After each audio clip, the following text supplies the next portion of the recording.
क्या आपके साथ ऐसा कभी हुआ है, आप किसी व्यक्ति से बात कर रहे हो, वो आपसे कहे कि सब कुछ ठीक है, लेकिन आपको कहीं ना कहीं अंदर से आभास हो जाता है कि सब कुछ ठीक नहीं है।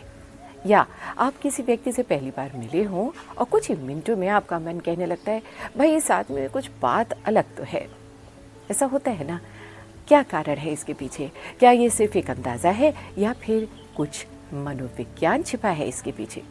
रिसर्चर्स बताते हैं कि हम जब किसी व्यक्ति से मिलते हैं, उससे बातचीत करते हैं, तो हम उसके चेहरे के हाव भाव, उसकी आवाज़, उसके शरीर के संकेत, उसका व्यवहार, ये सब कुछ देखते हैं और एक दूसरे को समझने का प्रयास करते हैं।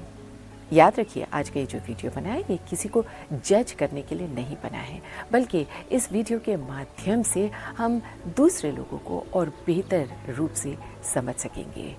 क्योंकि एक संकेत सारी सच्चाई नहीं बताता, लेकिन बहुत सारे संकेत मिलकर एक कहानी ज़रूर बताते हैं। तो आइए शुरुआत करते हैं आज के अपने माइंड रीडिंग मास्टर क्लास की। सबसे पहला संकेत, ये जानने का प्रयास कीजिए कि सामने वाला कैसा व्यवहार करता है, यानी सामान्य परिस्थिति में उसकी प्रतिक्रिया, उसका व्यवहार कैसा रहता है। इसे साइकोलॉजी में बेस लाइन बिहेवियर कहते हैं। उदाहरण के लिए, जैसे कि आपका कोई दोस्त हो, वो खूब हंसता रहता है, मुस्कुराता रहता है और बातें करता है रोज़ की स्थिति में, लेकिन आज के दिन वो एकदम शांत है, यानी ये एक संकेत है कि कुछ तो गड़बड़ है। या फिर कोई व्यक्ति सामान्य रूप से भी शांत रहता है, बहुत ज़्यादा नहीं बोलता, तो ये एक सामान्य व्यवहार है। यहाँ पर हम केवल व्यक्ति के व्यवहार को समझने का प्रयास ही नहीं कर रहे हैं, बल्कि अन्य संकेतों को भी पढ़ने की कोशिश करते हैं। दूसरा संकेत, eyes tell the feelings, they do not lie. आंखों पे दोस्तों हमने पहले भी एक वीडियो बनाया था।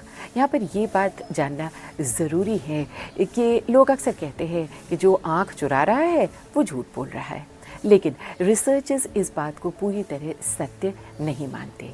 कुछ लोग शर्मीले होते हैं, कुछ लोग तनाव में होते हैं। साथ ही कुछ संस्कृतियों में लगातार दूसरों की आंखों में देखते रहना असभ्यता माना जाता है।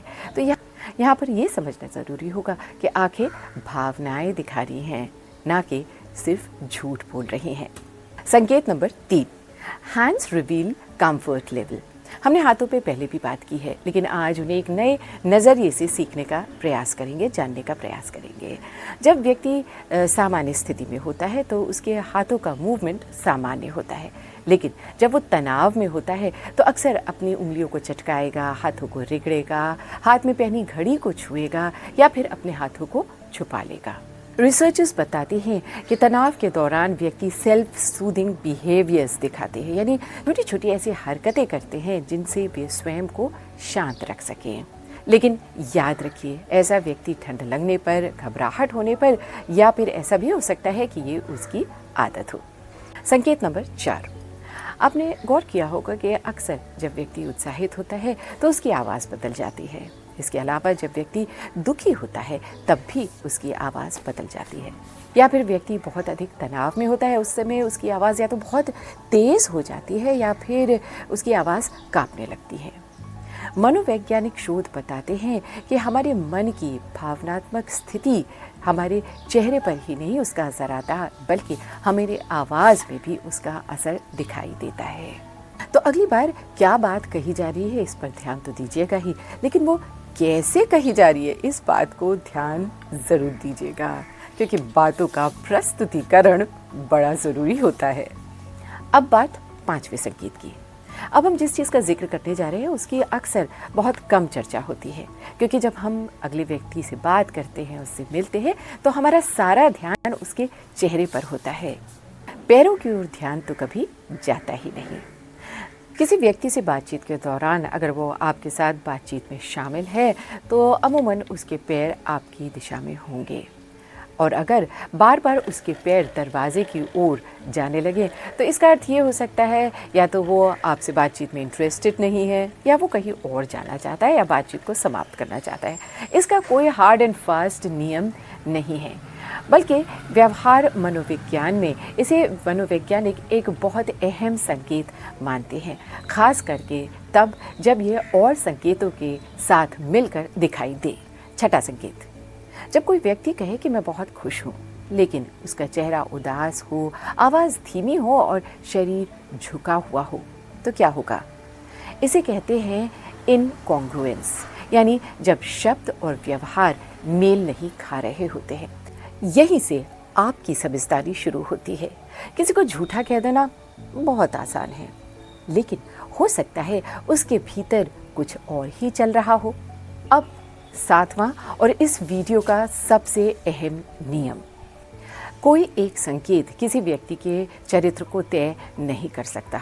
अगर किसी ने आंखें झुका ली हैं तो इसका ये मतलब नहीं है कि वो झूठ बोल रहा है, या किसी के हाथ कांप रहे हैं तो ये बिल्कुल मत समझिए कि वो दोषी है, या फिर कोई कम मुस्कुराता है तो ये कतई ना समझिए कि वो घमंडी है।